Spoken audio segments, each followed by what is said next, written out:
Have you ever wondered why the world works the way it does?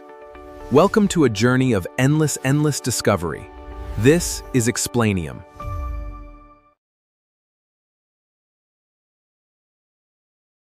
India built a massive ethanol ecosystem, but currently faces a severe test, balancing economic viability against the physical limits of its natural resources.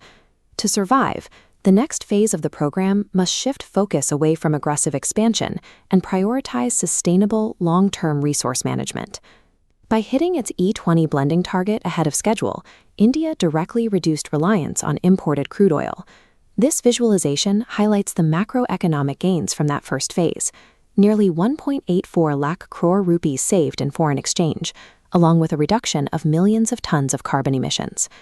However, scaling up the infrastructure to hit those targets created a significant market oversupply. This chart outlines the disconnect. Sustaining E20 blending requires 10 to 11 billion liters of ethanol annually, but domestic production capacity has already approached 20 billion liters. This unbalanced scaling is forcing policymakers to reassess the future demand requirements and the overall economic viability of the existing production ecosystem. That massive capacity relies almost entirely on first-generation crops like sugarcane and maize. Extracting ethanol from these highly water-intensive crops puts fuel production into direct competition with food supply, creating severe ecological pressure in states that are already dealing with water stress. At the consumer level, vehicle owners are pushing back against higher ethanol blends due to persistent fears of reduced mileage and increased engine maintenance costs. Simply forcing higher blending percentages through the current resource-heavy model is not sustainable.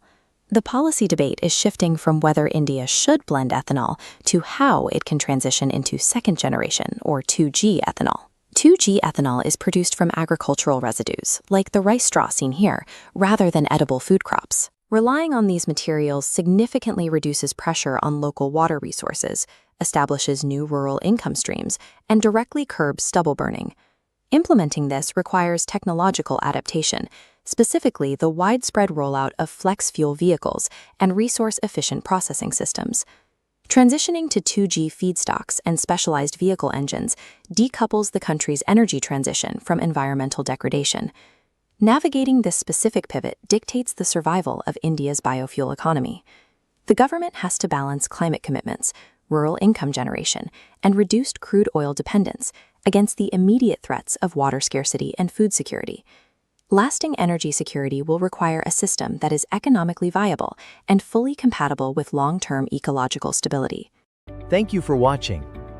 Subscribe to Explanium today and discover a whole new world of knowledge and understanding.